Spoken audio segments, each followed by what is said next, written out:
Imagine कीजिए एक ऐसे कारखाने की जहां बड़ी बड़ी चिमनियों से धुआं नहीं निकल रहा है। अच्छा। हाँ, मतलब वहां कोई भारी भरकम मशीनें या वो जो कन्वेयर बेल्ट होते हैं ना, वो भी काम नहीं कर रहे हैं। तो फिर वहाँ बन क्या रहा है? यही तो बात है। इस नए कारखाने का जो कच्चा माल है वो है विचार, मतलब आइडियाज। और इसका मेन प्रोडक्ट है रचनात्मकता। अरे वाह, ये तो बहुत ही दिलचस्प एनालॉजी है। और इसी को शायद आजकल हम ऑरेंज इकोनॉमी या रचनात्मक अर्थव्यवस्था कह रहे हैं, है ना? बिल्कुल सही कहा। एक ऐसी अर्थव्यवस्था जहां मान लीजिए एक छोटे से शहर में बैठा कोई युवा अपने लैपटॉप पर 3D एनिमेशन बना रहा है। हाँ। या फिर कोई स्थानीय कहानीकार अपनी पुरानी लोक कथाओं को डिजिटल रूप दे रहा है। एकदम सटीक। और आज के इस गहन विश्लेषण में हम इसी कारखाने के बारे में बात करने वाले हैं। मतलब हम बात कर रहे हैं एक ऐसे बड़े कदम की जो भारत में इस रचनात्मक कारखाने के दरवाजे हर किसी के लिए खोलने वाला है। और हमारे आज के स्रोत भी इसी बात की पुष्टि करते हैं। हमने हाल ही की कुछ न्यूज़ क्लिपिंग्स देखी हैं, हम्म। जिनमें केंद्रीय मंत्री अश्विनी वैष्णव द्वारा घोषित एक बहुत ही प्रमुख पहल का विवरण है। यह भारत सरकार, गूगल और यूट्यूब का एक संयुक्त प्रयास है। हाँ, मतलब टेक जायंट्स और सरकार एक साथ आ रहे हैं। तो जो लोग हमें सुन रहे हैं उनके लिए आज का हमारा मिशन ये समझना है कि कैसे ये गठजोड़ पूरे भारत में डिजिटल क्रिएटर्स के लिए तकनीक का लोकतंत्रीकरण कर रहा है। लोकतंत्रीकरण मतलब तकनीक को हर आम इंसान की पहुंच में लाना। बिल्कुल। चलिए इसे थोड़ा विस्तार से समझते हैं। एक रचनात्मक अर्थव्यवस्था बनाने के लिए सबसे पहले क्या चाहिए? जाहिर सी बात है, लोगों को सही उपकरण देने होंगे। और सिर्फ उपकरण ही नहीं, उनका उपयोग करने का कौशल भी देना होगा। सही बात है। और यहीं से इस पूरी योजना का पहला बड़ा हिस्सा शुरू होता है, जिसे राष्ट्रीय एआई कौशल पहल या नेशनल एआई स्किलिंग इनिशिएटिव कहा जा रहा है। और ये कोई छोटी मोटी घोषणा नहीं है। यहाँ सबसे आकर्षक बात यह है कि ये सिर्फ एक सरकारी प्रेस रिलीज नहीं है। ये बुनियादी ढांचे का एक बहुत बड़ा बदलाव है। हाँ, और डेटा के हिसाब से ये पहल 15,000 युवाओं को मुफ्त में एआई विशेषज्ञता प्रदान करेगी। 15,000? ये बहुत बड़ा नंबर है। बिल्कुल है। और इसे जमीनी स्तर पर लागू करने की जो जिम्मेदारी है ना, वो Indian institute of creative technologies यानी IICT को दी गई है। IICT? अच्छा। हाँ। हम अक्सर डिजिटल इंडिया की बात करते हैं, गांवों तक इंटरनेट पहुंचाने की, लेकिन ये पहल उस बुनियादी ढांचे के ऊपर एक पूरी रचनात्मक परत चढ़ाने के बारे में है। मतलब सिर्फ इंटरनेट का कंज्यूमर नहीं, बल्कि इंटरनेट पर क्रिएटर बनने की पावर देना। एकदम सही। और ये जो ट्रेनिंग है, ये 2 अलग-अलग चरणों में बांटी गई है। और यहाँ एक बहुत ही खास बात है, जो लोग आज हमें सुन रहे हैं उन्हें बता दूं कि आज 23 मार्च 2026 है। हाँ। और इस पहल का जो पहला चरण है, यानी फेज 1, वो ठीक आज ही से शुरू हो रहा है। अरे वाह, क्या टाइमिंग है हमारी इस चर्चा की। है ना? तो ये जो फेज 1 है, ये 23 मार्च से 30 जून तक चलेगा।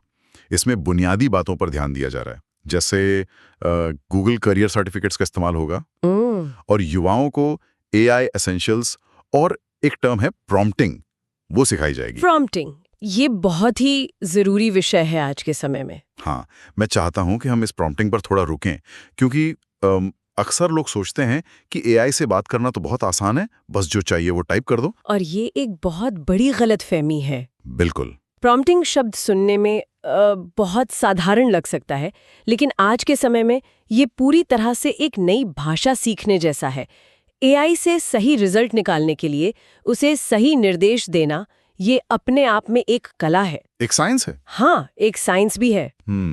अगर हम इसे एक उदाहरण से समझें, मान लीजिए कोई नया क्रिएटर एआई से कहता है कि एक कहानी लिखो, तो एआई क्या करेगा? कुछ भी रैंडम और बोरिंग सा लिख कर दे देगा। बिल्कुल। ये एक बहुत ही खराब प्रॉम्प्ट है।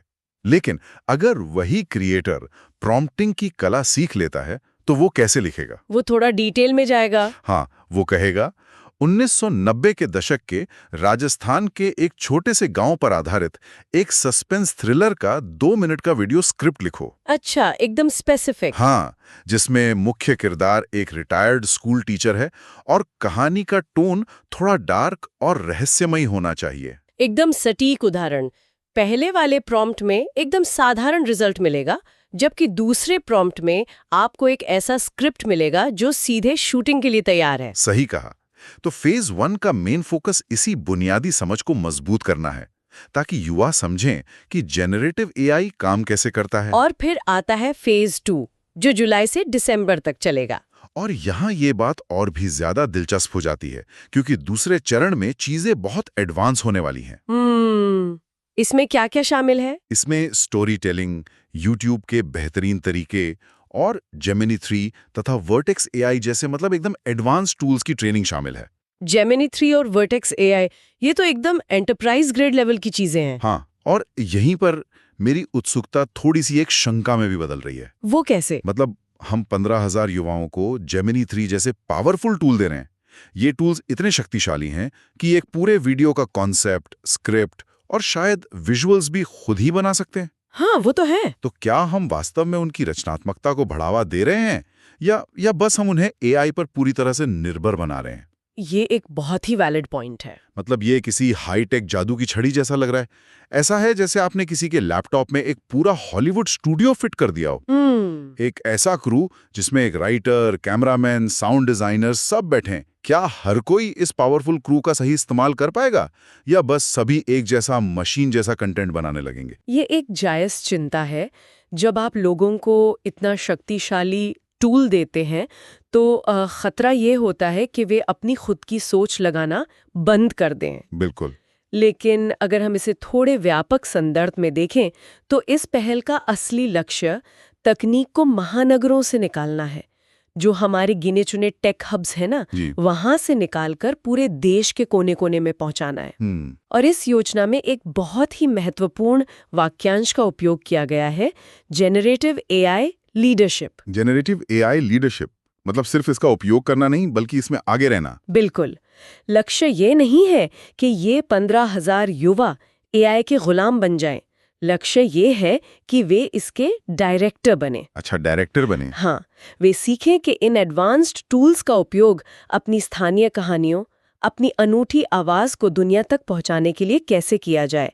सोचिए, एक छोटे से शहर का युवा है जिसके पास महंगे सेट बनाने के पैसे नहीं हैं। सही बात है। जब वो वर्टेक्स एआई का उपयोग करना सीखता है तो वो हॉलीवुड स्तर की उत्पादन क्षमता को अपने घर के एक छोटे से कमरे में अनलॉक कर रहा है। वो अपनी क्षेत्रीय भाषा में विश्व स्तरीय एनिमेशन बना सकता है। मतलब ये सिर्फ कंप्यूटर साक्षरता नहीं है, ये असली रचनात्मक सशक्तिकरण है। एकदम सही।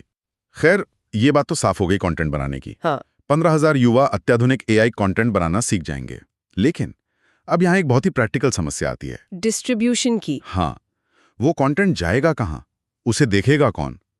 अगर दूर दराज के ग्रामीण भारत में रहने वाले लोग उस हाई क्वालिटी कंटेंट को देख ही नहीं सकते तो इस सारे कौशल का क्या फायदा? बिल्कुल।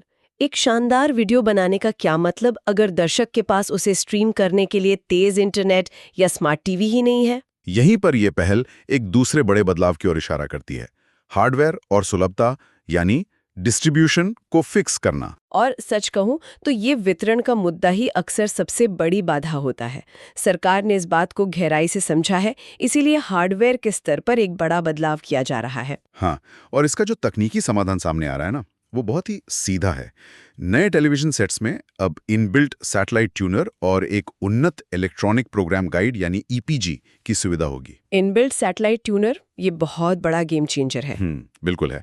थोड़ा ऐसे समझते हैं कि ये काम कैसे करता है। अब तक क्या होता था कि अगर आपको सैटेलाइट टीवी देखना है तो आपको अपनी छत पर एक छतरी लगानी होती थी। वो डिश एंटीना। हाँ, फिर एक केबल खींचकर नीचे लानी होती थी और टीवी के पास एक सेट टॉप बॉक्स लगाना पड़ता था। लेकिन इनबिल्ट सैटेलाइट ट्यूनर का मतलब है कि वो सेट टॉप बॉक्स वाली पूरी चिप सीधे आपके टीवी के अंदर ही मौजूद होगी। मतलब नागरिकों को अब बिना किसी अतिरिक्त उपकरण के डीडी फ्री डिश सेवाओं तक सीधी पहुंच मिलेगी। तो आखिर इस सब का मतलब क्या है? अगर मैं इसे आसान एनालॉजी में कहूं तो ये बिचौलियों को हटाने जैसा है। बिल्कुल। जैसे किसी खेत से ताज़ा खाना सीधा उपभोक्ता की थाली में पहुंचाना, बीच के किसी सप्लायर की जरूरत के बिना। लेकिन क्या इसका मतलब ये है कि पारंपरिक सेट टॉप बॉक्स का युग अब रातों रात खत्म होने वाला है? रातों रात शायद कोई बदलाव ना हो, क्योंकि लोग अचानक से अपने पुराने टीवी नहीं फेंक देंगे। हाँ, वो तो है। लेकिन ये उस दिशा में एक बहुत बड़ा कदम है। सूचना और प्रसारण मंत्रालय का ये कदम मूल रूप से उस डिजिटल डिवाइड को पाटने के लिए है जो हमारे देश में हमेशा से एक चुनौती रही है। जब आप एक सेट टॉप बॉक्स खरीदने, उसका मंथली रिचार्ज कराने और उसे मेंटेन करने की आवश्यकता को ही खत्म कर देते हैं, तो आप अचानक करोड़ों नए घरों को उच्च गुणवत्ता वाले डिजिटल इकोसिस्टम से जोड़ देते हैं। और ग्रामीण इलाकों में जहां शायद ब्रॉडबैंड इंटरनेट अभी तक स्थिर नहीं है, वहां सीधा सैटेलाइट सिग्नल टीवी में आना सच में बहुत बड़ी बात है। और जो उन्नत ईपीजी यानी इलेक्ट्रॉनिक प्रोग्राम गाइड की बात की गई है, वो भी बहुत जरूरी है। पहले फ्री डिश का इंटरफेस बहुत ही साधारण सा होता था, एकदम उबाऊ सा, बस चैनलों की एक लिस्ट होती थी। हाँ, लेकिन ये नया ईपीजी एक स्मार्ट इंटरफेस है, बिल्कुल किसी आधुनिक ओटीटी प्लेटफॉर्म जैसा, जो दर्शकों को ये खोजने में मदद करता है कि उन्हें क्या देखना है। ये एक बहुत ही शानदार नजरिया है। मतलब एक तरफ हमारे पास फैक्ट्री है जहां एआई की मदद से बेहतरीन कंटेंट बन रहा है, और दूसरी तरफ एक डायरेक्ट पाइपलाइन है, बिल्कुल, जो बिना किसी रुकावट के उस कंटेंट को सीधे लोगों की टीवी स्क्रीन तक ले जा रही है। लेकिन रुकिए, अभी भी एक कड़ी गायब है। कौन सी? बनाने वाले तैयार हैं, देखने वालों के पास सीधा एक्सेस है, लेकिन वे मिलेंगे कहां? उन्हें जोड़ने वाला वो स्टेज कहां है? क्योंकि अगर सारा कंटेंट सिर्फ बड़े ओटीटी प्लेटफॉर्म्स या ग्लोबल वेबसाइट्स पर ही जाएगा, तो शायद वो हर किसी तक ना पहुंच पाए। सही कहा। और इसी का जवाब है माई वेव्स और क्रिएटर्स कॉर्नर। हाँ, चलिए इन दोनों प्लेटफॉर्म्स को थोड़ा खोलकर समझते हैं।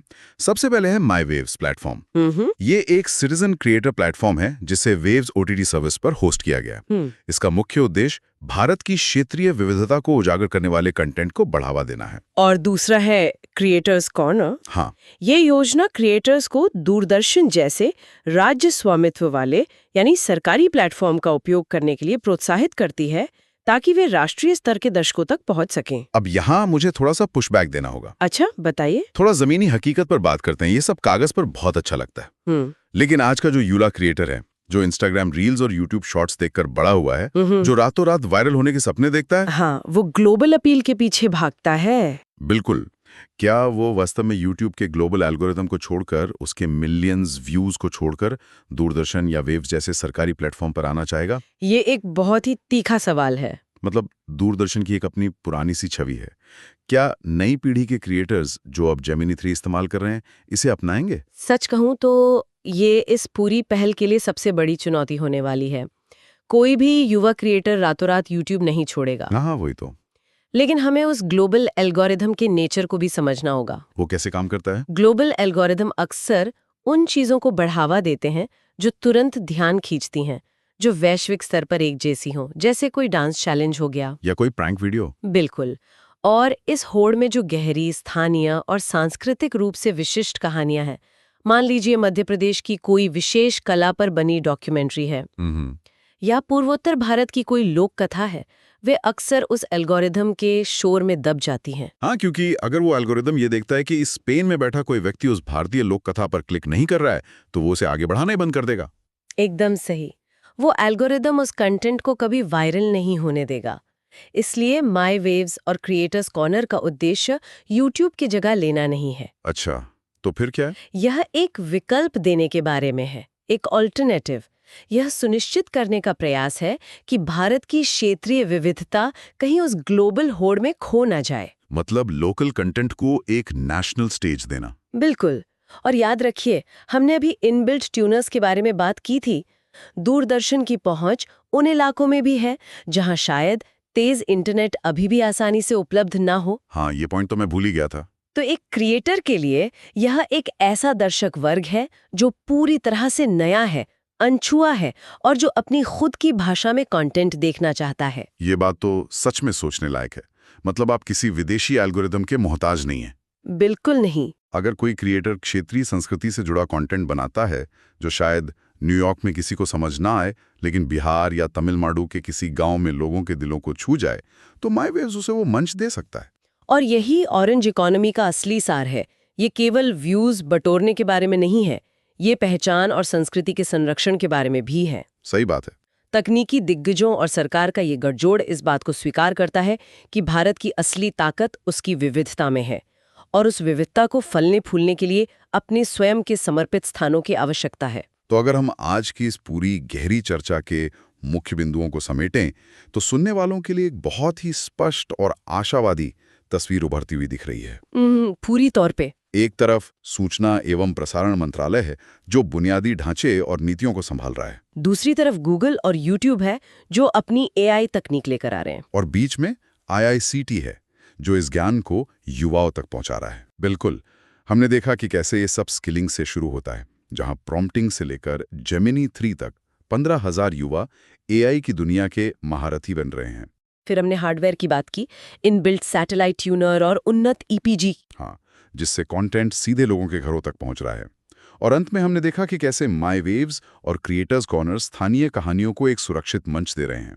ये सिर्फ एक दो अलग अलग योजनाओं की बात नहीं है, ये एक पूरा इकोसिस्टम तैयार किया जा रहा है। एक ऐसा इकोसिस्टम जहां क्रिएटर को शुरुआत करने से लेकर दर्शकों तक पहुंचने तक हर कदम पर सपोर्ट मिल रहा है। और जो भविष्य के लिए तैयार भी है। ये दिखाता है कि जब नीति निर्माता और टेक इनोवेटर्स एक साथ आते हैं तो बदलाव कितना विशाल हो सकता है। एकदम सही।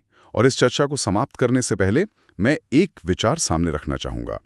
मेरा मतलब है एक ऐसा थॉट जो आज की बातचीत से ही निकलता है, लेकिन हमें सोचने पर मजबूर करता है। बताइए। जरा एक पल के लिए इसके बारे में सोचिए।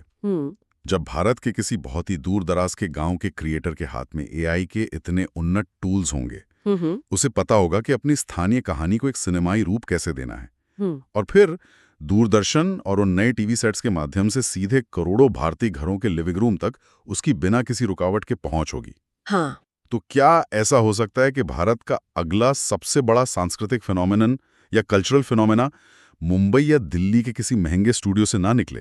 ये बहुत ही दिलचस्प विचार है। क्या ऐसा हो सकता है कि अगला बड़ा ट्रेंड बिना किसी सिलिकॉन वैली के एल्गोरिथम की मदद के सीधे एक छोटे से गांव से निकलकर नेशनल टीवी पर छा जाए? ये कोई असंभव कल्पना नहीं है। उपकरणों और वितरण प्रणाली के इस लोकतंत्रीकरण के साथ ये बस समय की बात है। अगली बड़ी कहानी वहीं से आएगी जहां से हमें इसकी सबसे कम उम्मीद होगी। बिल्कुल। एक छोटे से गांव का विचार, एडवांस एआई टूल्स का सहारा और करोड़ों लोगों तक सीधी पहुंच, ये विचार अपने आप में ऑरेंज इकोनॉमी की असली ताकत को दर्शाता है। एकदम सही कहा आपने। तो इसी विचार के साथ आज की इस गहरी चर्चा को यहीं विराम देते हैं। सोचने के लिए बहुत कुछ है। जो लोग हमें सुन रहे हैं उन्हें इस नई रचनात्मक क्रांति के बारे में खुद विचार करना चाहिए। जुड़ने के लिए धन्यवाद। धन्यवाद।